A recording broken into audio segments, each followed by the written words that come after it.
Teknologi telekomunikasi sekarang ini memang mulai bermigrasi nih dari 3G menjadi 4G. Teknologi 4G diklaim mempunyai kecepatan data yang jauh lebih cepat dibanding 3G. Namun tahukah kamu kalau penemu 4G ini adalah orang Indonesia asli? Wow, dilansir dari halaman Facebook milik Pelagi Hati, berikut merupakan kisah tukang ngarit dari Indonesia yang juga merupakan penemu 4G. Khoirul Anwar pernah dianggap gila di dua negara. Di Jepang, ia dicemooh. Idenya dianggap mustahil. Semua ilmuwan yang berkumpul di Hokkaido, Jepang, menganggap pemikiran yang dipresentasikannya itu tak berguna. Dari negeri Sakura, Anwar lalu terbang ke Australia. Setali tiga uang, ilmuwan negeri kangguru itu juga memandangnya sebelah mata. Pemikiran Anwar dianggap sampah. Pemikiran Anwar yang ditertawakan ilmuwan itu tentang masalah power atau catu daya pada wifi. Dia resah, tiap kali menyambung ke internet, sambungan kok gak lancar ya. Kadang bekerja kuat, sekejap kemudian melemah. Keresahan Anwar tersebut tampaknya mewakili banyak orang. Ia pun mulai memutar otak. Pria asal Kediri, Jawa Timur itu ingin memberikan solusi nih. Dia menggunakan algoritma Fast Fourier Transform atau FFT berpasangan. Gak tahu deh apa itu FFT, yang jelas Anwar berhasil menemukan jawaban atas keresahan banyak orang. Ia berhasil menciptakan teknologi 4G. Ide itulah yang diolok-olok ilmuwan pada tahun 2005. Haha, nyesel deh lu. Ilmuwan Jepang dan Australia boleh menganggapnya sebagai dagelan, tapi dia nggak berhenti. Anwar kemudian terbang ke Amerika Serikat, memaparkan ide yang sama ke para ilmuwan di Paman Sam. Tanggapan mereka ternyata berbeda. Ide yang dianggap sampah itu bahkan mendapat paten di sana, diberi nama Transmitter and Receiver. Dunia menyebutnya 4G LTE, Fourth Generation Long Term Evolution. Yang lebih mencengangkan lagi, pada 2008 ide yang dianggap gila ini dijadikan sebagai standar telekomunikasi oleh International Telecommunication Union atau ITU, sebuah organisasi internasional yang berbasis di Genoa, Swiss. Standar itu mengacu prinsip kerja Anwar. 2 tahun kemudian, temuan itu diterapkan pada satelit dan kini bisa dinikmati umat manusia di muka bumi. Dengan alat ini, komunikasi menjadi lebih stabil nih. Penemuan hebat Anwar itu ternyata diilhami dari kisah masa kecilnya. Dulu, dia ternyata suka nonton serial kartun Dragon Ball. Dalam film itu, dia terkesan dengan sang lakon, Son Goku, yang mengeluarkan jurus andalan berupa bola energi Genki Dama. Untuk membuat bola tersebut, Goku tidak menggunakan energi dalam dirinya yang sangat terbatas. Goku meminta seluruh alam agar menyumbangkan energinya. Setelah terkumpul banyak dan berbentuk bola, Goku menggunakannya untuk mengalahkan musuh yang juga saudara satu sukunya, Vegeta. Prinsip jurus tersebut menjadi inspirasi bagi Anwar. Dia menerapkannya pada teknologi 4G itu. Jadi, untuk dapat bekerja maksimal, teknologi 4G menggunakan tenaga yang didapat dari luar sumber aslinya. Siapa sangka, teknologi 4G LTE yang digunakan di seluruh dunia ternyata lahir dari orang desa asal Indonesia. Anwar lahir di Kediri pada 22 Agustus 1978. Dia nggak dari kalangan berada, melainkan dari kaum jelata. Ayah dan ibunya hanyalah bekerja sebagai buruh tani. Dulu, Anwar senang mengarit ternyata, yaitu kegiatan mencari rumput untuk pakan ternak. Pekerjaan ini dia jalani untuk membantu kedua orang tuanya. Setiap hari sepulang sekolah, dia ngarit. Meski orang desa dan hidup di sawah, bukan berarti Anwar tak kenal ilmu. Ia bahkan telah terbiasa membaca buku-buku berat semenjak masih belia. Anwar bahkan menyematkan cita-cita menjadi the next Einstein atau the next Faraday. Cita-cita itu hampir saja kandas nih ketika sang ayah berpulang pada tahun 90. Siapa yang hendak membiayai ia sekolah? Walaupun bingung, tapi Anwar memberanikan diri, mengungkapkan keinginan bersekolah setinggi mungkin kepada sang ibu, kepada emak. Ia sudah bersiap jika keinginannya itu ditolak mentah-mentah oleh emaknya.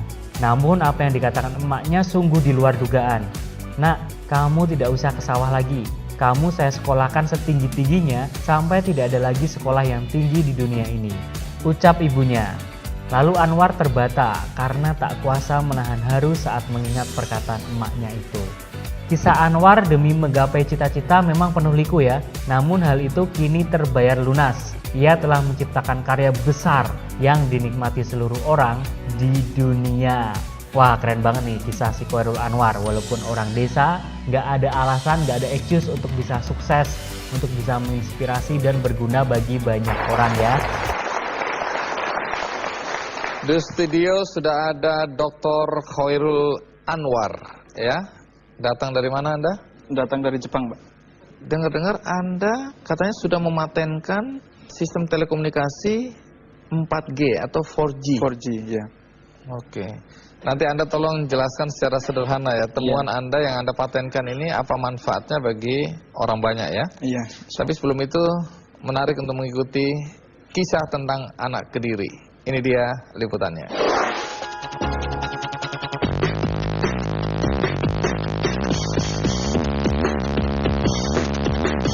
Prestasi Dr. Khairul Anwar ini tidak bisa dianggap remeh. Dalam usianya yang ke-32, karirnya bersinar terang di negeri Sakura, Jepang. Yang membanggakan adalah ia telah berhasil mempatenkan hasil penelitiannya di Jepang, yaitu sistem telekomunikasi generasi keempat atau 4G. Penemuan pria asal Dusun Jabon, Desa Duet, Kecamatan Kunjang, Kabupaten Kediri ini tentu saja mencengangkan dunia telekomunikasi. Karena dia telah merombak sistem pakem telekomunikasi seluler selama ini menjadi lebih canggih. Walau berprestasi di Jepang, bapak 3 anak ini tidak ingin seterusnya bekerja di luar negeri. Dr. Khairul Anwar yang kini mengabdi sebagai asisten profesor di Japan Advanced Institute of Science and Technology ini, suatu saat ingin kembali ke Indonesia.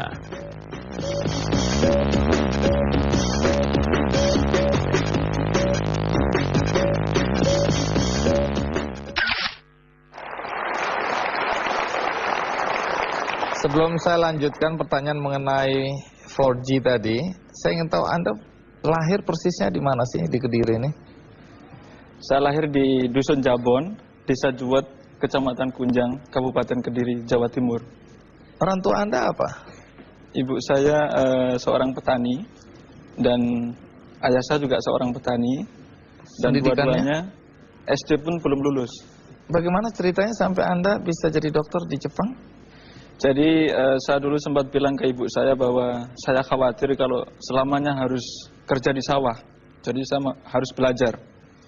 Dan kemudian bisa kuliah di Teknik Elektro ITB ya. Kemudian dari Teknik Elektro ITB ada lowongan beasiswa dari Panasonic dan hanya dipilih 5 orang terbaik dari Indonesia. Dan waktu itu ada 2.000 yang mendaftar. Jadi 2.000 diambil 40, kemudian dari 40 diambil 15, dari 15 diambil 5 orang. Dan 5 orang itu yang salah satunya Anda? Salah satunya saya. Waktu itu belajar apa? Sama, belajar telekomunikasi sejak di ITB, kemudian lanjut ke Jepang, ya. S2 juga telekomunikasi, S3 juga telekomunikasi. Terus Anda nyangkut di sana? Kenapa nggak pulang? Di sana dananya besar, jadi kita lebih punya banyak kesempatan. Nama saya Khairul Anwar. Saya menyelesaikan S1 di ITB tahun 2000, kemudian S2 di Nara Institute of Science and Technology di Jepang tahun 2005 dan menyelesaikan doktor tahun 2008 juga di kampus Nara Institute of Science and Technology di Jepang.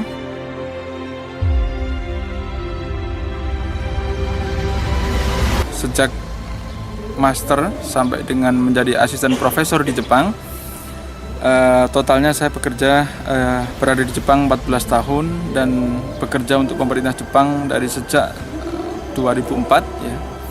Karena saya membantu oleh profesor saya dan menjadi teaching assistant di kampus.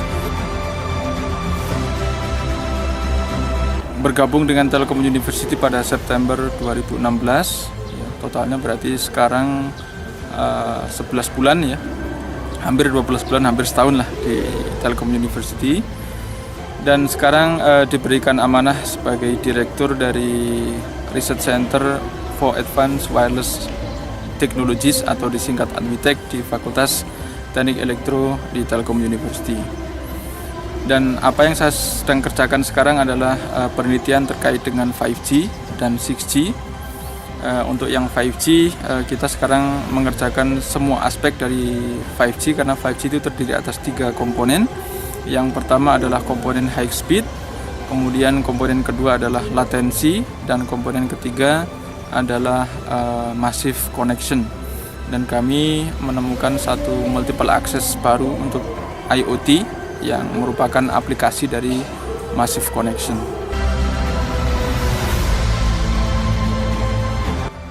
Ya, kalau terkait dengan teknologi ya, saya harus akui mungkin kita kalah oleh beberapa negara lain ya.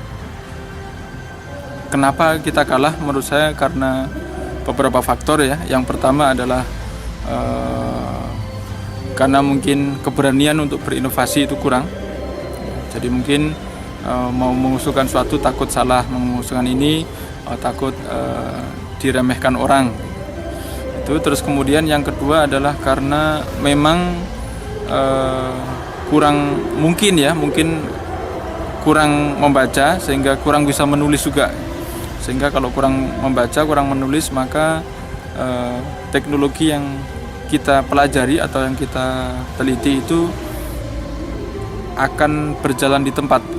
Maka kita kadang-kadang harus sering berkomunikasi dengan pihak lain, hadir di conference agar kita tahu tren di dunia dan orang sedang mengerjakan apa. Dan ketika kita pulang, kita share dengan peneliti kita. Kalau dilihat dari kualitas dan potensi, saya melihat potensi kita itu justru tinggi gitu. Yang saya kaget adalah saya di sini mengajar teori informasi dan coding, memakai materi yang sama persis dengan yang saya ajarkan di Jepang.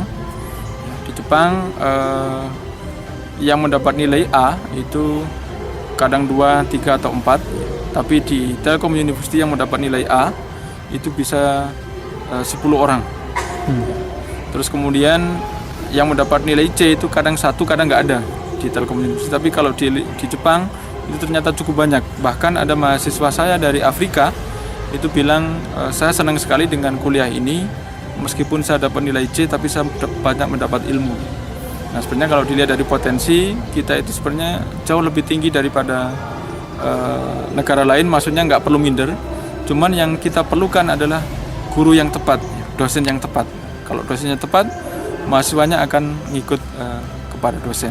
Yang paling urgent adalah kemampuan menulis ya. Karena kita kalau nggak mampu menulis dengan baik, maka jurnal kita, tulisan kita akan susah tembus di luar negeri. Kalau susah tembus di luar negeri, orang luar negeri akan mengira bahwa kita nggak punya ide, padahal ide kita adalah banyak.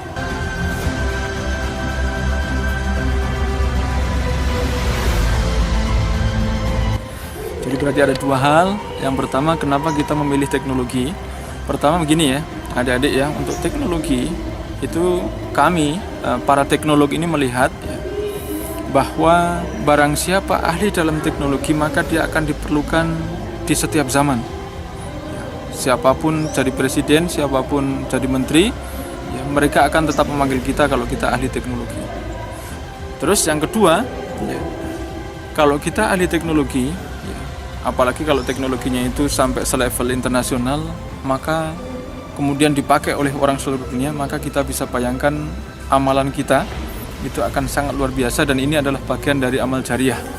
Ya, jadi meskipun nanti kita udah meninggal dunia, tapi ilmu yang kita bikin itu dipakai oleh orang dunia, maka pahala akan tetap mengalir. Teknologi. Ya, ini sebenarnya cita-cita saya waktu di Jepang ya, saya ingin punya research center terkait dengan telekomunikasi yang itu nanti menjadi salah satu kiblat dunia dalam telekomunikasi gitu ya.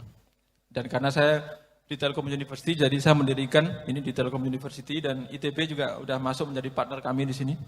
Ya, jadi sejak masuk langsung saya masukkan ITB sebagai partner. Ya, dan member pertama dari CAIS, kemudian Yamaguchi, kemudian UTM, itu Sriwijaya, kemudian ITERA, karena ITERA ini juga alumni sini juga ya. Alumni ITB, kemudian jadi mahasiswa saya di Jepang, kemudian dia menjadi dosen ITERA. Ya, kemudian saya ajak sekalian. Terus Undip Semarang, itu juga alumni dari ITB ya. Alumni dari ITB yang jadi dosen di Undip. Terus kemudian itu Purwokerto ya. Nah, di sini saya meneliti 5G dan 6G ya. Jadi 6G nanti tahun 2030 ya, tapi kan sudah mulai kita teliti dari sekarang, dari tahun 2015 ya. 2015 kita mendapatkan request dari EU ya. Jadi EU bilang bahwa untuk 5G almost solved, tapi untuk 6G masih belum. Ya, jadi kita mulai 6G, riset 6G dan partner kami dari Oulu, Finland. Ya, namanya adalah Pati Latva Aho ya, yang di Oulu, Finland dan pernah mengundang saya waktu saya masih di JAIS ya, diundang di Finland 3 pekan ya. Saya jadi memberikan kuliah di sana selama 3 pekan. Next. Nah, terus adik-adik ya, ini mungkin penting juga ya, kan ini yang hadir tidak semua elektro ya. Jadi filosofi kami ya, terhadap pengembangan ilmu pengetahuan ya, itu seperti ini ya. Jadi ilmu pengetahuan itu saya ibaratkan ya, dia sebuah pohon ya, ada akarnya, ada batangnya, kemudian ada buahnya ya, ada daunnya ya. Dan yang kami teliti ya, itu yang bawah itu kami berikan prioritas 80% ya. Jadi ada information theory, machine learning dan fundamental research lainnya, kemudian ada signal processing, dan batangnya adalah coding theory. Jadi kami mengembangkan inovasi itu berdasarkan akar ini. Karena kalau akar kita kuat, ya, maka nanti inovasi ya, itu bisa banyak dan manis ya. Kalau buah itu manis ya. Jadi buahnya itu device, product, dan application. Dan itu kami bikin 20%. Soalnya ada yang protes ke saya, Pak, riset center Bapak kok hanya melakukan fundamental research. Kenapa kok tidak banyak aplikasi yang mendatangkan uang? Ya, kemudian saya bilang bahwa saya adalah seorang ilmuwan, ya, maka saya harus juga mengembangkan akar. Ya. Yang machine learning di sini ya sekarang menjadi tren.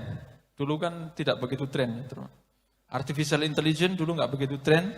Karena mungkin orang-orang waktu itu ya berpikir bahwa artificial intelligence itu hanya untuk robot. Padahal sekarang aplikasinya banyak sekali untuk artificial intelligence. Bahkan teknologi yang saya bikin itu mungkin terdisrupt juga oleh artificial intelligence.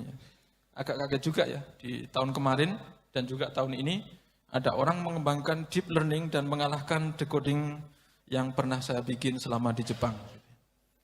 Saya kembangkan dari tahun 2014, ya ini ada kemungkinan kalah oleh deep learning di tahun 2018. Dan ilmu akan berkembang begitu terus. Kalau kita nggak kuat di bawah, maka kita nggak bisa menciptakan buah dan daun yang rindang. Ya. Nah, nanti mengenai strategi kalian itu boleh, kalian misalkan 50-50 boleh. Kalau kami di Jepang, ya itu basicnya memang besar. Makanya di Jepang itu banyak menerima Nobel. Kalau di negara kita kan, wah yang penting uang. Masih mungkin di negara kita mungkin 80% daun dan buah, akarnya 20%. Tapi kami mencoba membuat yang berbeda. Karena kita nggak bisa bersaing dengan internasional kalau akar kita nggak kuat. Ya. Kalau kalian punya akar, punya batang, maka kalian bisa membuahkan yang lain. Pengen berbuah mangga, dibikin. Pengen berbuah apel, dibikin.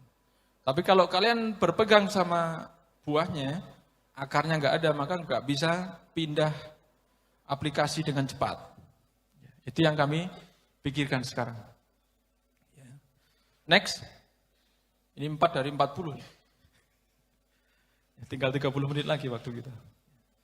Dan saya di Indonesia, saya menjadi chairman dari Working Group Radio and Network Technology.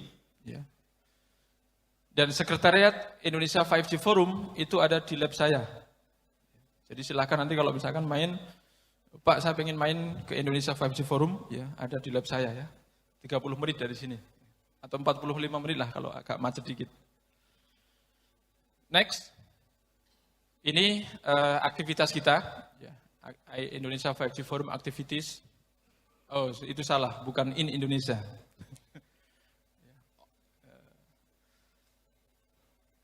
Jadi tahun 2015, ya, Juni 2015, kita dirikan Indonesia 5G Forum. Ya. dan langsung bekerja sama dengan Jepang. Ya, dan ini dilaksanakan di Bali. Terus kemudian April 2016, ya, ini mendapat dukungan dari Kominfo. Ya. Kemudian September 2016, ya, kita diundang oleh 5G Forum Korea. Terus kemudian 2017, ya, ini setelah saya kembali ke Indonesia ya. Jadi 2015 itu saya waktu itu masih di Jepang, saya di London, ya. Saya menghadiri IEEE ICC di sana, di telepon, Bapak, kami minta jadi chairman Working Group Radio and Network. Ya karena saya di sana waktu itu saya berpikir, wah tapi posisi saya di Jepang, apakah diperbolehkan posisi di luar negeri tapi menjabat Indonesia 5G Forum? Terus, oh tidak apa-apa Pak.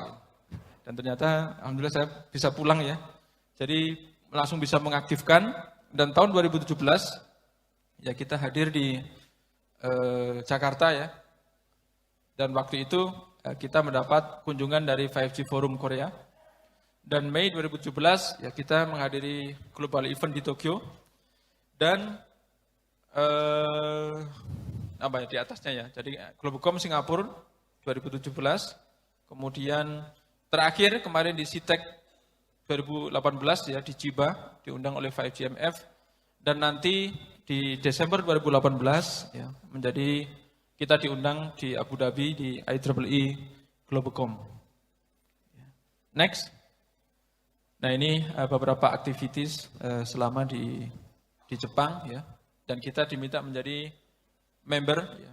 Member terakhir itu Brazil. Ini ada pointer enggak ya? Enggak ada. Oh enggak ada. Member terakhir itu Brazil, dari Indonesia diminta mungkin nanti member setelah Brazil ya. Mudah-mudahan kita bisa. Terus next. Terus ini, saya menjadi keynote speaker di CITEC menyampaikan tentang perkembangan 5G di Indonesia. Dan ini adalah pameran terbesar Jepang. Ini kalau kalian main ke sana nanti kalian melalui Tokyo Disneyland sama Tokyo Disney Sea. Untuk menuju ke tempat ini ya, di Makuhari Messe, di Chiba. Kemudian saya juga diundang oleh 5G Vietnam dan mereka mendapat pendanaan dari UK. Makanya dengan waktu diundang Vietnam, wah seharusnya Indonesia bisa juga mendapat pendanaan dari UK ya, yang disebut sebagai Newton Fund. Waktu saya di Jepang, saya mendapat pendanaan dari EU, tetapi uangnya tidak boleh ditransfer ke Jepang. Kenapa? Karena Jepang negara maju. Terus kemudian saya tanya, kalau saya pulang ke Indonesia, apakah uangnya boleh ditransfer ke Indonesia? Mereka bilang boleh. Jadi kalau Indonesia itu negara berkembang, itu boleh mendapat pendanaan internasional dari European Union. Ya, dan mudah-mudahan, mohon doanya, mudah-mudahan kita dapat Newton Fund dan EU nanti untuk mengembangkan 5G di Indonesia. Amin. Next. Nah, saya akan menyampaikan 6 poin ini ya. Technology is the engine of economic growth. Kemudian 2, puncak usia produktivitas tahun 2020 sampai 2024. Kemudian deep learning may change many things. Kemudian mobile cost per bit. Di era 5G itu nanti menyamai fixed network. Dan kemudian multiple access, nah kalau ini agak teknis nomor 5. Dan nomor 6, developing 5G for Indonesia. Dan 15 menit terakhir saya akan sampaikan tips kita menjadi mahasiswa yang sukses insya Allah. Ya. 15 menit terakhir ya, jadi kita punya 15 menit sebelum terakhir ini. Next. Gak perlu ngapalin.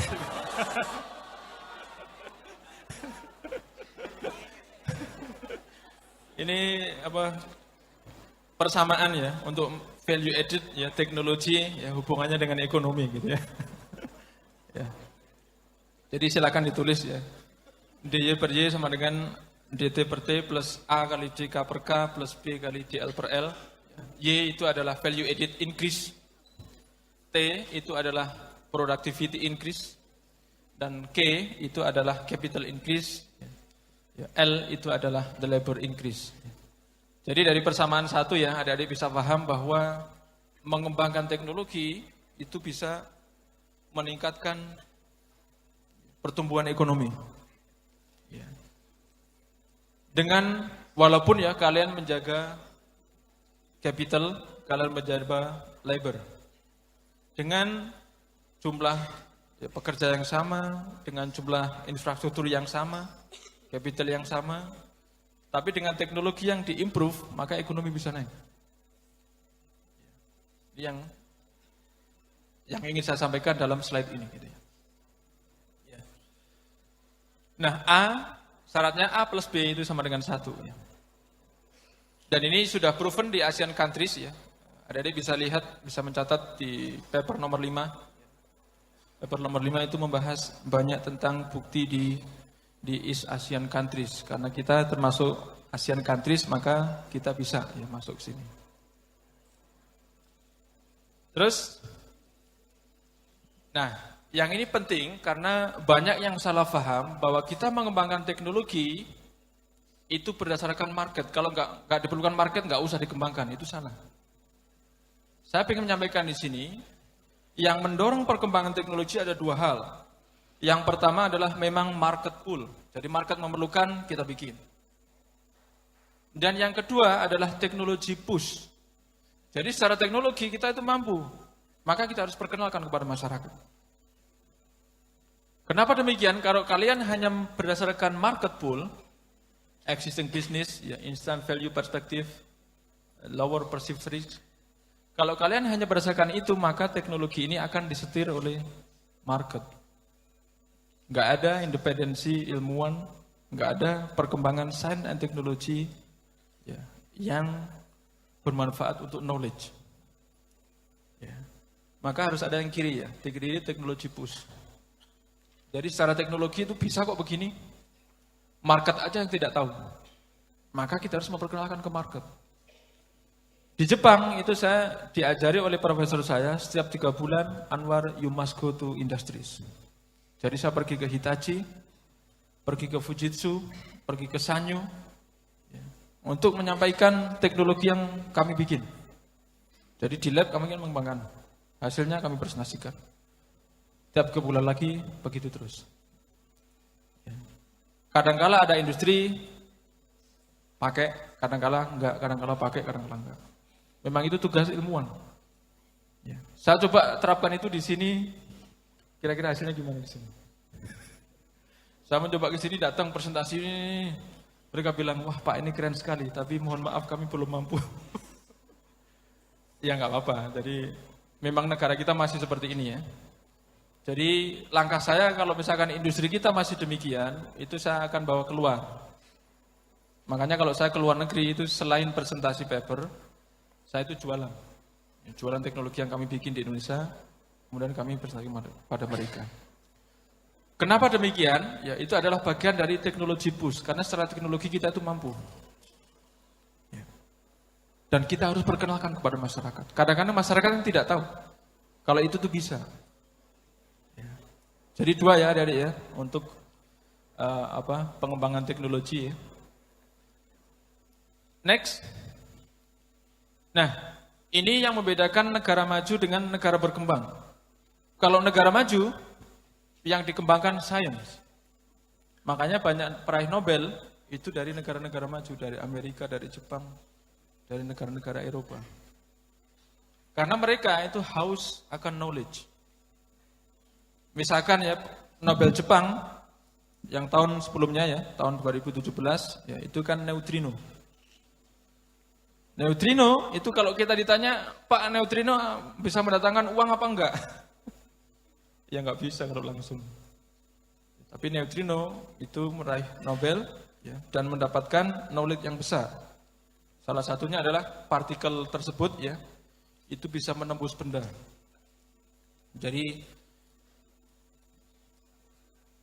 eksperimen itu dilakukan di Gifu, ya, itu air 1 ton dimasukin ke dalam plastik, ya. Tapi tidak exactly plastik yang mudah bocor ya. Plastik, kemudian dikasih sensor dan dikasih bunyi. Jadi kalau ada neutrino datang dari luar angkasa langsung bunyi. Dan berwarna biru. Di dalam tanah. Jadi dia kan artinya bisa menembus tanah. Dan pengetahuan itu kan bisa menyibak berbagai hal ya yang lain bahwa ada partikel yang bisa menembus benda ya dan bisa berubah bentuk juga. Ya. Itu knowledge. Dan Indonesia belum sampai ke sana. Indonesia masih perlu yang kedua. Perlu ekonomi, perlu uang. Makanya kebanyakan penelitian di Indonesia itu tadi di buahnya. Akarnya kadang-kadang nggak kuat. Atau akarnya ngikut negara lain akarnya. Dan saya ingin sebenarnya dengan pulang ke Indonesia, itu ya saya bisa membantu mengembangkan akar. Karena kalau kita bersaing dengan negara lain, itu kita bersaing di akar. Karena kalau sudah akarnya kuat, ya, untuk menjadi buah, itu kita bekerja sama dengan industri. Ya. Kalau perguruan tinggi di Jepang itu bilang begini sama profesor saya, for making the device, we ask the industries. Industri memang sering datang ke kami. Mereka juga diberikan target oleh pemerintah itu untuk datang ke universitas. Jadi dikasih project dan project yang apply hanya boleh industri. Maka kalau industri kan dia kan sebenarnya kurang, kalau ide-ide inovasi dan sebagainya kan kurang. Maka dia datang kepada kami. Termasuk ya, paten saya dan yang menjadi standar ITU itu sebenarnya datang dari industri. Mereka datang kepada kami, pertama mereka dibikin dengan filter yang sangat tajam yang dipakai di satelit. Jadi filter itu bisa sampai minus 90 dB. Padahal biasanya ya minus 30. Terus kemudian, kalau di luar angkasa nggak apa-apa dingin. Jadi filter kan ada suhu yang dia bisa bekerja optimal di sana. Itu datang dari industri, termasuk desain yang menjadi uplink dari 4G. Itu ide pertamanya adalah datang dari industri asli. Bukan ide sih, jadi dia menyampaikan problem. Kita sebagai engineer itu kan berawal dari problem. Problemnya apa, lalu kita selesaikan. Dan saat itu saya sama sekali nggak kepikiran kalau ini menjadi standar ITU atau 4G uplink juga memakai double Fourier transform, nggak kepikiran. Pokoknya saya menyelesaikan problem, membantu industri menyelesaikan problem, itu saja. Ya. Kami kembangkan kan tahun 2005, 4G kan 2008-2009. Ya, kalau diimplementasikan baru 2010. Dan waktu itu langsung oleh industri, dalam seminggu barangnya dibikin. Ya, kami desain, dalam seminggu dibikin, eksperimen dalam minggu kedua. Sangat cepat. Karena memang di sana industrinya itu bikin barang. Ya. Dan mereka memerlukan kami memerlukan mereka. Memang luar biasa. Saya tuh pengen suasana seperti itu ada di negara kita. Mudah-mudahan ya nanti kalau kalian lulus ada yang di industri, ya mohon untuk bekerjasama dengan universitas ya. Insya Allah ya. Terus next. Nah terus ini saya tidak ingin ini dilewatkan ya. Karena masa ini tidak akan pernah kembali. Ya. Termasuk hari ini ya. Hari ini tanggal 14 November 2018 tidak akan pernah kembali. Maka setiap detik yang kita habiskan jangan disia-siakan. Dan ini itu adalah puncak demografi Indonesia itu 2020 sampai 2024. Itu adalah bonus demografi tertinggi. 46% itu artinya tenaga produktif itu menanggung 100% tenaga produktif menanggung 46 orang tidak produktif. Dan ini terendah di dalam sejarah kita sekarang. Nanti mulai tahun 2025 naik lagi. Berarti kan yang tidak produktif mulai banyak lagi. Maka di masa saat yang produktif banyak, mari kita hasilkan sesuatu. Ya.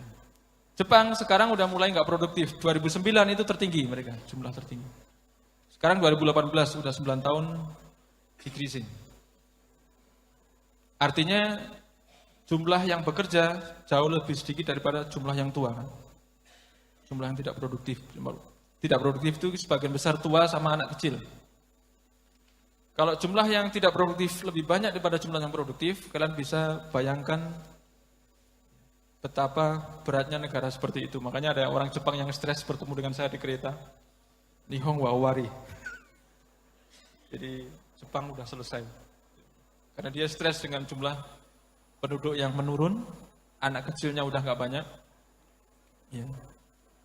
Anak kecilnya udah nggak banyak, ya pemudanya udah nggak banyak. Makanya ketika saya memutuskan pulang ke Indonesia, itu mereka agak menyesal, kenapa kok saya pulang ke Indonesia. Padahal mereka memerlukan orang-orang seperti saya. Ya saya bilang, saya ingin memajukan negara saya di Indonesia.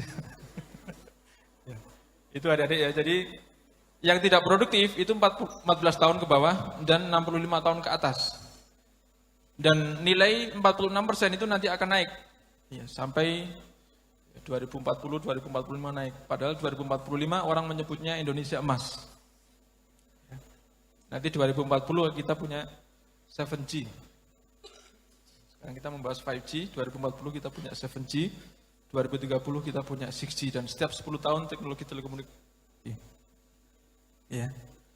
Dan saya pengen ya misalkan 2040, 2045, ya, nanti kita itu sudah berpengalaman.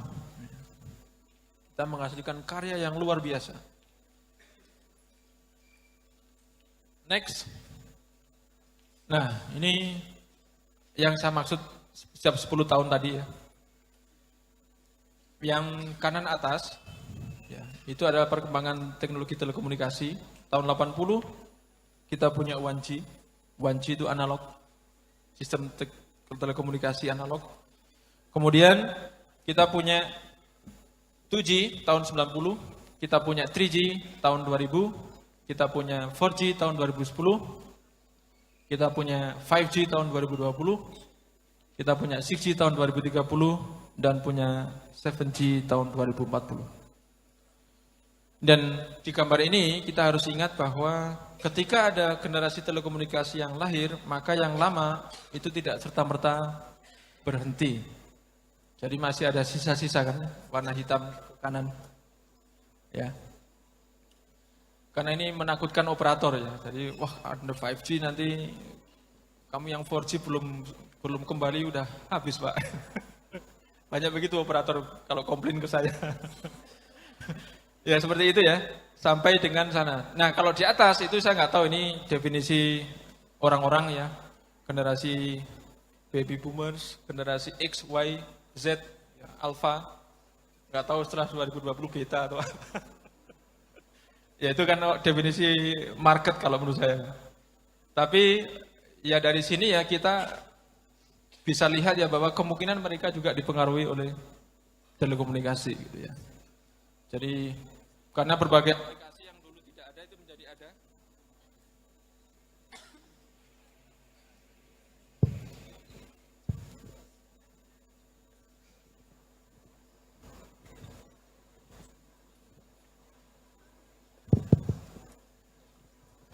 Baik, ini sampai baterainya habis ini. Tinggal 16 menit waktu saya. 14 menit ya.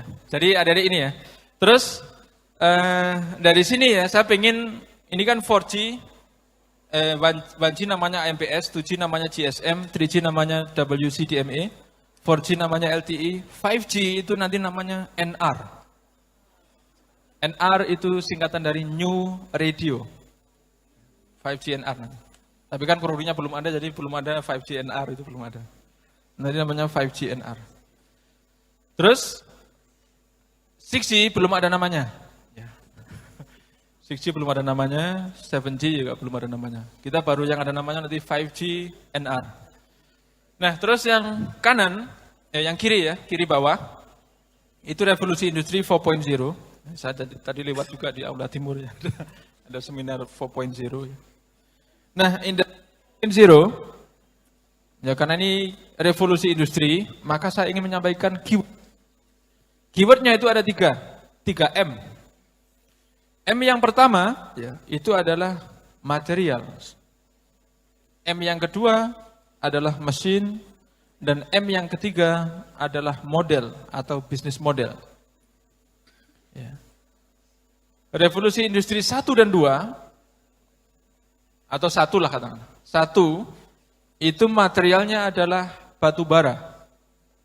Mesinnya adalah mesin uap atau ya teknologi mesin uap waktu itu. Kemudian bisnisnya adalah transportasi. Ya, jadi kereta api, ya kemudian kapal api, ya, itu adalah bisnis di revolusi industri pertama. Revolusi industri kedua dan ketiga itu materialnya adalah oil, steel, and electricity. Mesinnya itu adalah mobil. Dan bisnisnya adalah factory. Dan factory itu ada assembly line, di mana produksi itu dibikin dalam jumlah yang banyak. Dulu mobil Ford itu dibikin customize, jadi ada yang beli baru dibikin, ada yang beli lagi dibikin. Tapi dengan adanya electricity dan steel mereka bikin cetakan, jadi bisa seragam. Dan itu mulai ya sampai sekarang ya kita pakai untuk assembly line. Revolusi industri keempat, materialnya adalah data. Jadi ini agak unik, berbeda dengan yang lain kan. Materialnya adalah data, mesinnya itu adalah komputer, server, smartphone, sensor. IoT itu bagi saya adalah salah satu bagian dari sini. Dan bisnis modelnya adalah network. Ya, jadi jaringan, ya termasuk jaringan smart city dan sebagainya itu adalah termasuk bisnis model dari Industri 4.0. Ya, cyber physical system dan lain-lain itu bagian dari bisnis model dari Industri 4.0. Ya, jadi barang siapa pegang data di zaman sekarang maka dia ya, pegang banyak hal. Dia bisa menganalisis berdasarkan data, bisa membuat keputusan berdasarkan data. Ya, material di Industri 4.0. Next. Nah, ini yang tadi saya bilang mendisrupt teknologi yang saya bikin. Jadi deep learning itu adalah bagian dari artificial intelligence. Ya. Artificial intelligence. Ya. Dan dia, ya kalau dirumuskan ya, ini simpelnya adalah di equation nomor 2 dan nomor 3. Ya. Di equation nomor 2 dan nomor 3, ya, dan di sini terdiri atas beberapa layer, dan di sini intinya kita mencari weighting factor. Ya, dengan dia melakukan learning. Ya. Dan ini ternyata bisa diaplikasikan di banyak hal, termasuk, ya, jadi kan saya mendalami information theory and coding theory. Di dalam information theory and coding theory, itu ada decoding yang terbaik di dunia, namanya maximum a posteriori probability.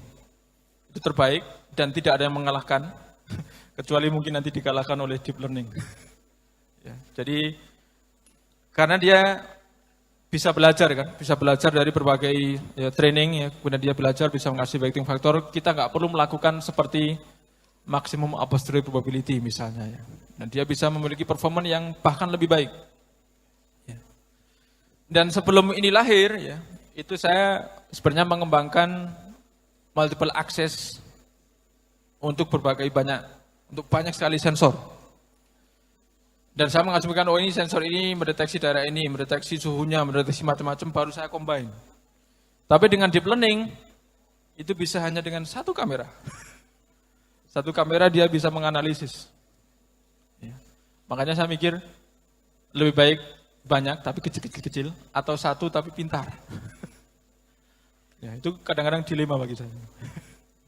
Ya. Dan yang aplikasi terbaru, ya, waktu saya hadir di CITEK tadi, itu kamera yang dipasang, ya itu dia bisa menghitung jumlah orang, bisa menghitung barang yang tertinggal, dia bisa tahu. Ada anak kecil bawa tas, dia langsung keluar lupa tasnya, itu kameranya bisa ngasih tahu. Ya, itu karena dia belajar ruangan kosong seperti apa, ruangan ada isinya seperti apa. Ya. Dulu ya, artificial intelligence itu mungkin hanya terbatas pada robot. Ya, sekarang bisa diaplikasikan untuk banyak hal. Ya, dan ini menurut saya kita harus aware dengan teknologi ini ya. Dan ini mulai merambah telekomunikasi ya, mulai merambah bidang-bidang saya. Makanya saya juga harus mempelajarinya juga ya. Dan harus hati-hati kalau misalkan, oh siapa tahu nanti kami bisa bikin lebih bagus daripada deep learning lagi. Seperti itu ya. Terus next. Nah ini juga penting ya, jadi ini nanti kalau kalian mengembangkan teknologi, ya, jadi sumbu X itu adalah fase, sumbu Y adalah profit. Sumbu X, waktunya mau habis, sumbu X fase ya, jadi untuk yang kita di kampus, itu dari idea sampai incubation, sampai proof of concept. Baru kemudian masuk ke pasar namanya startup, expansion, buyout, dan lain-lain. Maka untuk sampai kepada fase incubation, profitnya minus. Profitnya minus artinya namanya penelitian itu memerlukan biaya. Ya, jadi kita harus aware. Kalau kita misalkan mau mengembangkan produk, maka pasti ada minusnya dulu. Dan minusnya itu fundingnya bisa dari public funding, dari venture capital, atau bahkan dari family and friend. Ada kawan saya yang kepake uang pribadinya, itu habis untuk meneliti IoT misalnya. Itu habis, wah Pak saya habis 10 juta. Karena kan beli device, kemudian eksperimen, error, beli lagi, atau terbakar dan sebagainya ya. Atau misalkan udah nggak bisa diperbaiki lagi, beli lagi seperti itu. Itu namanya, ya untuk beberapa aplikasi ya kita perlu riset sendiri dan itu memerlukan uang. Next. Karena waktunya hampir habis, next lagi deh. Next lagi. Nah ini 5G ya. Definisi 5G itu segitiga ini. Ya. Ini mungkin penting adik-adik catat di sini ya. 5G segitiga ini. Yang segitiga, yang corner di atas itu enhanced mobile broadband. Itu mencapai 20 gigabit per second. 20 gigabit per second itu target dari 5G. Dan ini adik-adik nggak perlu ngafalin rumusnya ya ini. Jadi rumusnya C sama dengan, maaf itu bukan sama dengan, itu approximate. Karena nanti saya dimarahin sama orang lain, Anwar Sang, you are wrong. Itu approximate ya, approximate N kali B itu bandwidth, log 2, 1 plus R kali M, dikali dengan channel, kali dengan energy bit per noise. Nah, kalau kita tidak memahami filosofi ini, maka orang-orang mengembangkan yang di dalam logaritma. Padahal fungsi logaritma itu mendatar atau ke atas? Ada yang tahu mendatar atau ke atas? Dulu saya menanyakan fungsi logaritma begini atau begini, kalian menjawab begini. Sekarang saya ubah, mendatar atau ke atas. Siapa yang menjawab mendatar? 1, 2, 3. Siapa yang menjawab ke atas? 1, 2, 3, 4, 5, 6, 7. Siapa yang tidak menjawab? Ya. Jadi fungsi logaritma itu mendatar. Maka karena fungsinya mendatar, kalian menaikkan sesuatu di sumbu X, sumbu Y-nya tidak signifikan. Maka menaikkan sesuatu di dalam logaritma itu agak mubazir. Dan ini pentingnya kita memahami teori, itu seperti itu. Jadi kalian kuliah itu harus memahami teori, memahami konsep dasar. Sehingga kalau ada kasus di masa depan, kalian tahu di mana yang harus diubah. Ya. Jangan sampai misalkan, teori nggak penting, yang penting praktek. Ya jangan. Teori penting kita pahami agar kita tahu di mana posisi. Apakah masih bisa dikembangkan atau sudah tidak bisa. Ya. Jadi mengembangkan MRH, ya kalau H itu memang ditentukan oleh Allah Subhanahu Wa Taala kalau H. Kita nggak bisa mengubah yang H, kita bisa mengubah yang R, M, B, dan N. Dan B itu terbatas ya di dunia ini, apalagi di Indonesia, B itu sering menjadi rebutan. Bahkan ada orang di penjara hanya karena B. Ya, B itu bandwidth dan N itu masif MIMO, jadi antena. Jadi antena diperbanyak maka bisa meningkatkan. Ya. Terus yang sudut yang kiri itu masih machine type communication. Dan inilah yang membedakan 5G dengan 4G dan 3G dan lainnya. Karena mulai ada mesin masuk ke dalam sistem. Mesin itu maksudnya device. Yang ada artificial intelligence maupun yang enggak itu masuk ke dalam sistem. Dan ini yang membedakan dengan yang lain. Makanya saya gambarkan di situ cuplikan dari film iRobot. Jadi karena itu robotnya punya artificial intelligence yang keren ya. Jadi dia punya mimpi gitu ya. Yang robot aja punya mimpi, masa kalian nggak punya mimpi gitu ya. Jadi saya itu khawatir suatu saat di masa depan kalau kita nggak desain dengan baik maka device-device ini mengalahkan manusia. Maka saya mendesain prioritas teknologi untuk manusia itu harus lebih tinggi daripada robot atau device. Terus yang kanan itu ultra reliable and low latency communication. Ini juga tidak ada di teknologi sebelumnya. Jadi latensi untuk 5G itu di bawah 1 milisecond dan reliability di bawah 10 pangkat minus 6. Ya. Jadi dalam 1 juta bit, ya, peluang error itu hanya 1 bit. Itu untuk yang reliability. Aplikasinya adalah untuk self-driving car dan juga untuk operasi jarak jauh. Next. Nah, terus kemudian ini terkait dengan teknologi IoT, ya. Yang ini yang tadi saya bilang bahwa apa yang saya kembangkan di tahun 2004, sebenarnya saya mulai 2004 di Jepang ya penelitian ini, sampai kami publikasikan 2016. Ini saya tulis bersama alumni ITB juga ya, jadi Ardimas Andi Purwita ini alumni ITB juga. Jadi waktu ini saya ditantang oleh orang Jepang, bisa nggak Anwar Sensei menulis jurnal tanpa nama kami, jadi tanpa nama orang Jepang. Kalau misalkan itu diterima di jurnal Q1 IEEE Transaction, you are really a good professor. Ya karena ditantang begitu ya, saya penuhi tantangannya, saya nulis jurnal IEEE, diterima juga. Walaupun tanpa nama orang Jepang. Kemudian setelah diterima, relay juga excellent. Ya, jadi adik-adik ya, ini sekali lagi ya menunjukkan bahwa kita itu bisa. Gitu ya. Next. Nah ini yang perbandingan dengan beberapa teknologi sebelumnya ya. Kalau 2G itu narrowband, ya. Kemudian mulai 3G ke atas, kalau di gambar ini ke bawah. Mulai dari 3G ke bawah di sini ya, itu mulai broadband. Dan kalian bisa lihat ya perbedaan spektrum. Intinya kalau di 4G karena dia ortogonal, maka ketika yang satu puncak, temannya dia 0. Ini kunci dari ortogonal itu adalah tidak saling menginterferensi. Jadi kalian bisa lihat ya, ini kan temannya 0 saat dia puncak, dan saat dia puncak temannya 0. Begitu terus. Dan ini menjadi tidak mungkin di 5G, karena 5G harus 20 gigabit per second. Jadi mau tidak mau, ada interferensi yang disengaja. Jadi yang 5G ya itu ada interferensi, jadi kan digeser lagi agar bisa banyak. Tapi otomatis akan mengalami interferensi. Jadi di sini puncak, tapi di temannya masih nggak 0. Dan ada interferensi dari yang lain. Maka untuk seperti ini, ya, perlu cara tersendiri untuk 5G. Saya nggak tahu nanti kalau 6G ya, 6G itu kan slogannya wireless at the speed of light, targetnya 1 terabit per second. Ya, jadi lebih nggak tahu lagi nanti seperti apa ini. Kita sekarang sedang memikirkan untuk 6G ya. Untuk 5G udah solve. 5G udah solve. Ya.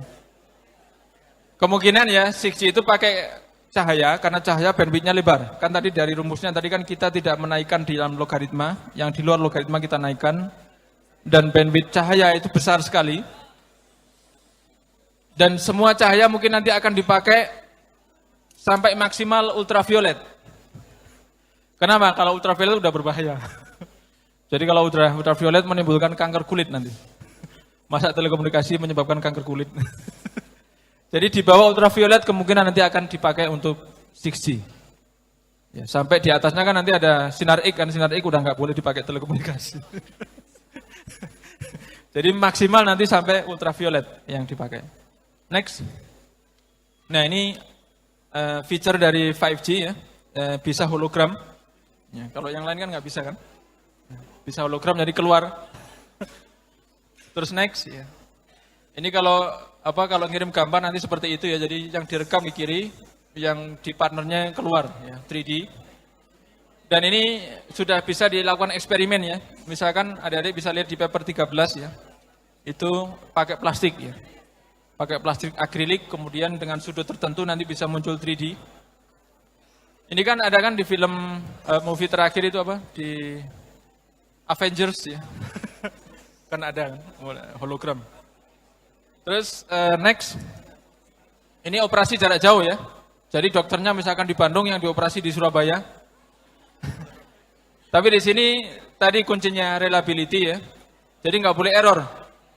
Kalau error kan menakutkan yang yang dioperasi. Nggak boleh terdelay juga, karena apalagi nanti kalau untuk aplikasi mobil ya nanti terdelay. maka ngeremnya terlambat gitu. Udah disuruh mundur, brak, sudah. Gitu. Next. Nah ini saya kembangkan untuk prioritas transportasi ya. Jadi saya agak prihatin kalau melihat ada ambulan yang terjebak di antara motor-motor. Jadi saya bikin sinyal ya ini saya perlu regulasi juga sih. Jadi misalkan nanti semua kendaraan bermotor itu perlu dipasang alat ini ya. Jadi alat itu bisa memberitahu kalau di belakang itu ada ambulans. Ya. Kan kasihan kalau orang sakit nggak bisa jalan gara-gara jalannya tertutup. Gitu. Kalau di Jepang ini nggak terjadi ya. jadi ada ambulan orang-orang udah minggir sendiri. Gitu. Langsung jalannya ya lancar ya. Cuma kalau ini kan terjadi di Indonesia makanya saya bilang ke internasional untuk di Indonesia salah satu aplikasi 5G saya pakai untuk ini. Gitu. Jadi sama ini ya. Jadi kalau kecelakaan maka mobil ini langsung transmit sinyal dan diterima oleh semua. Ya. Kemudian dia langsung tahu harus ngerem. Jadi ini aplikasinya untuk self driving car di masa depan salah satunya. Tapi bisa juga untuk sekarang. Next. Ini untuk disaster ya. Tapi terlalu teknis nanti aja deh. Next lagi. Nah, tadi untuk prioritas, jadi untuk yang mobil ambulan itu yang kelas 1. Jadi dia bisa akses ke seluruh time slot. Kemudian mobil damkar di yang kelas 2, mobil pribadi di kelas 3. Dan ini saya pakai konsep Raptor Coding. Raptor Coding itu salah satu jenis dari Fontaine Code. Dan dia bisa beradaptasi terhadap alam. Tadi kan saya sampaikan H. Tadi kan ditentukan oleh Allah Subhanahu wa taala. Dan kita nggak bisa mengontrol kan? Maka kita bisa bikin sistem yang dia itu bisa beradaptasi dengan alam. Dan ketika terjadi stuck, ya saya bikin begini ya. Jadi saya bikin zigzag decoding itu sedikit shift. Jadi A bisa dideteksi dikurangkan mendapat P. P dimasukkan sana mendapat B. B dimasukkan sini mendapat Q. Q dimasukkan sana mendapat C dan seterusnya. Sehingga sesuatu yang stuck seperti ini disebut stopping set, itu menjadi terurai gara-gara hanya satu bit yang membantu. Next. Ini aplikasi telekomunikasi untuk kesehatan ya. Jadi sekarang saya sedang mengembangkan molecular communication. Jadi komunikasi tidak antar manusia seperti ini, tapi di tingkat molekul. Ini salah satu aplikasinya adalah untuk obat-obatan. Sehingga ini ada coding error correction-nya juga ya di dalam obat-obatan. Dia bisa kita arahkan langsung ke sumber penyakit. Terus next. Nah ini 5 prinsip dasar sebelum kita tutup ya. Next. Ya, why someone is more successful? Apakah dia punya waktu yang banyak? Apakah dia bekerja lebih banyak? Apakah punya uang yang banyak? Apakah punya kesempatan yang banyak? Apakah punya ini bisa energi, bisa kekuasaan ya di sini ya, yang banyak. Next. Ternyata jawabannya adalah bukan itu semuanya, tapi adalah berpikir besar. Next. Nah berpikir besar itu bedanya dengan orang yang berpikir sempit. Ya. Itu adalah kalau terhadap masa depan kita harus penuh harapan. Kemudian kita mencari pekerjaan, bukan malah menghindari pekerjaan. Kemudian bersaing dengan yang terbaik. Kalau ada kesalahan yang kita maafkan, apalagi itu hanya small mistake gitu ya. Kalau bermimpi harus yang tinggi, dan kalau berbicara harus yang positif. Ini prinsip pertama. Jadi kalau misalkan, saya kayak misalkan tadi ya, waktu S3 nggak punya beasiswa atau nggak punya uang, jangan give up. Kita harus berpikir besar, kita itu bisa. Karena kalau orang bisa, maka dia akan mencari jalan untuk bisa. Tapi kalau udah berpikir nggak bisa, ya mencari alasan untuk tidak bisa. Next. Dan ini adalah mimpi besar saya sendiri ya. Jadi saya bermimpi suatu saat foto saya ada di sini. Ya. Amin, mohon doanya. Dan saya harapkan ya, adik-adik juga demikian, silakan bermimpi di bidang masing-masing yang itu nanti menjadi amal jariah bagi kalian semuanya. Next. Yang berikutnya itu adalah hidup itu harus bervariasi. Ya. Jadi ini itu kejadian nyata ya di Jepang. Saya itu punya kawan yang dia itu kupu-kupu ya. Kuliah pulang. Jadi kuliah pulang. Nah, ini mau saya ajak itu susah. Ada pertemuan pelajar Indonesia, nggak mau. Ada pengajian, nggak mau. Ada apa lagi ya biar mau ya gitu.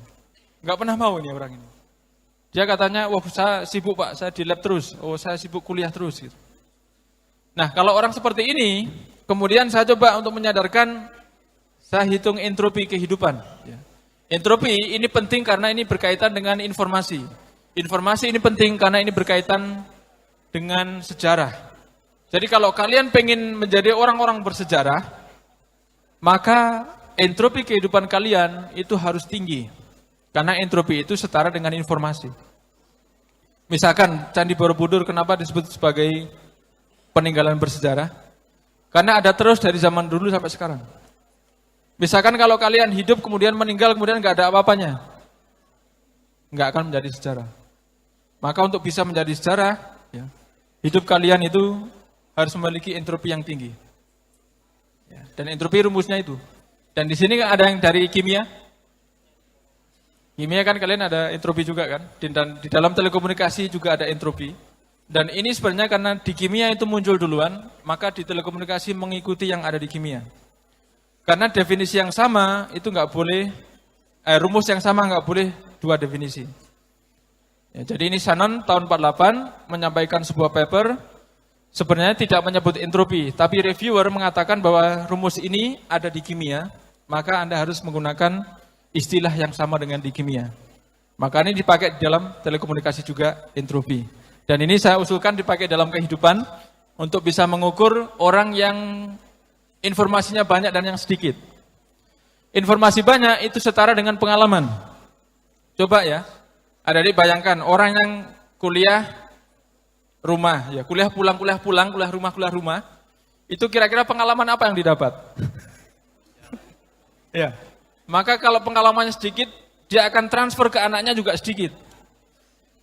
Nggak akan diingat itu sampai cucu-cucunya mungkin ya. Dan ini bisa agak tinggi kalau menikah. Ya, ini sebenarnya saya pakai kalau memberikan materi tentang menyegerakan menikah juga ini. Jadi kalau misalkan menikah maka ada tambahan satu state, ya, dan entropinya menjadi 1,41 bit. Karena ada pengalaman menikah juga kan. Ya, ada pengalaman menikah dalam kehidupannya gitu. Coba next. Nah, kalau ini kalau aktif dalam organisasi. Ya, jadi kalau ini state-nya 4, ya, jadi rumah, lab, keluarga, ya tadi kan menikah ya, keluarga sama organisasi. Maka ini itu meningkat menjadi 1,69. Ya. Tapi Pak gimana kita nggak bisa bagi waktu? Kalau nggak bisa bagi waktu misalkan seperti itu turun lagi. Ini itu saya bikin karena ada orang-orang yang menelantarkan keluarganya. Ada yang menelantarkan keluarganya, ada yang jarang mandi juga. Saya itu punya mahasiswa, ya, itu jarang mandi dan bau. Ketika mau bimbingan, itu bau sekali. Saya bilang pulang dulu mandi. Nah kalau buru-buru, Sensei, I'm sorry, I'm in hurry. Kalau buru-buru sekali saya minta cuci tangan. Cuci tangan itu bisa mengurangi baunya 30%. Ya, itu jadi itu sekali lagi ya menunjukkan bahwa kalian itu harus jaga kesehatan, jaga kebersihan, ya, kemudian jaga keluarga. Labnya juga jangan berlebihan, itu kan 0,5 kan ya, ini kan 0,3. Terus organisasi juga jangan berlebihan juga. Semua ada. Ini kalian kalau tertinggi berapa ini tertinggi? Tertinggi itu 2 bit dengan asumsi 0,25, 0,25, 0,25 dan 0,25. Ya. Jadi sebisa mungkin kita itu balance hidup kita. Saya berikan judul balance effect. Kalau kita balance kehidupan kita maka paling tinggi informasi yang kita miliki. Paling banyak pengalaman yang kita bisa ceritakan ke anak kita. Ya. Maka kita berikan aplaus untuk yang aktif dalam organisasi.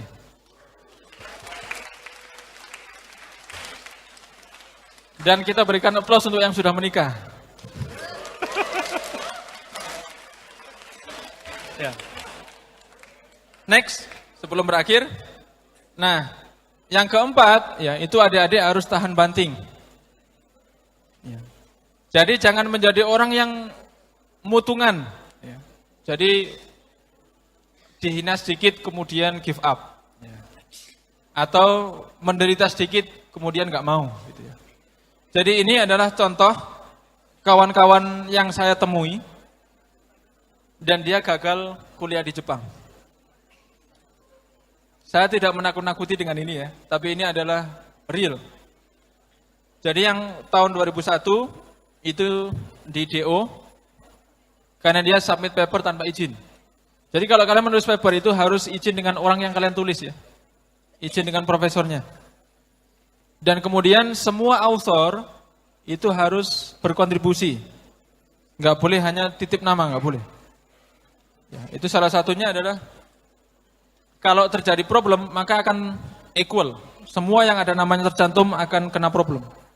Ya. Terus kemudian yang ke 2002 itu karena tidak pernah datang ke lab. Tidak pernah datang ke kampus. Kalian sering datang ke kampus nggak? Ya. Itu di kick out sama profesornya. Kemudian ya banyak ya. Ada yang ethical problem ini melakukan plagiarisme di tugas akhir. 2012 ini sebenarnya mahasiswa saya. Jadi saya memeriksa bahasa Inggrisnya itu jelek, tiba-tiba bagus. Kemudian jelek lagi. Kemudian kita bawa ke kode etik, ini apakah mencontek atau apakah sendiri? Awalnya dia bilang sendiri, tapi di akhir-akhir dia bilang mencontek, kemudian diberi dua pilihan, Anda mengundurkan diri atau Anda di DO. Ya. Kalau mengundurkan diri kan sebenarnya nggak di DO, mengundurkan diri ya keluar dari kampus gitu ya. Terus yang ketiga itu memasukkan tanda tangan profesor. Jadi dia ini memalsukan tapi tidak pintar gitu ya. Jadi tanda tangan terus ya. Kemudian ya